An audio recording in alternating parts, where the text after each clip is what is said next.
জিজ্ঞেস করার অধিকার কে দিয়েছেন? যা বাবা, আমি সত্য মিথ্যাটা জানার জন্য আপনাকে ফোন করতে।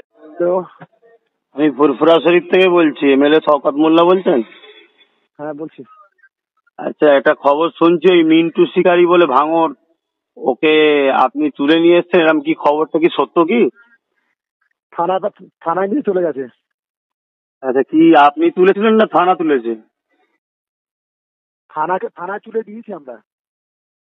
কি কারণে? কারণ হচ্ছে তো আপনার ওই মিন্টু শিকারি উল্টো পাল্টা গালাগালি করছে, সব জায়গায় পরিবেশটা নষ্ট করছে। প্রুফ আছে? আরে আপনি কে?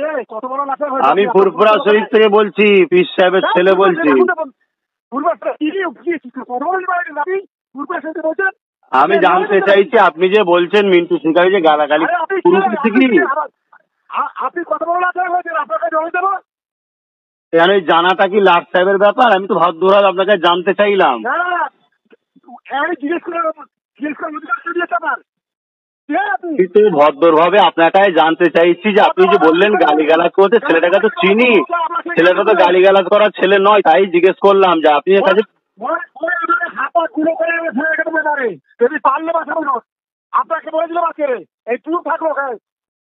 আপনার এত বড় সাহস! আল্লাহ শোনেন, আপনি যে ব্যবহারটা দেখাচ্ছেন বিচার কিন্তু আল্লাহ করবে। হ্যাঁ হ্যাঁ, আপনার মতো লোক আমি খুঁজছি। শোনেন, আপনার এই বিচারটা আল্লাহ করবে। আপনি হাত পা ভাঙবেন বলছে, তার আগে যদি আল্লাহ আপনার হাত পা ভেঙে দেয়। মুসলমানের কলমটা আপনি মুসলমানের করেন।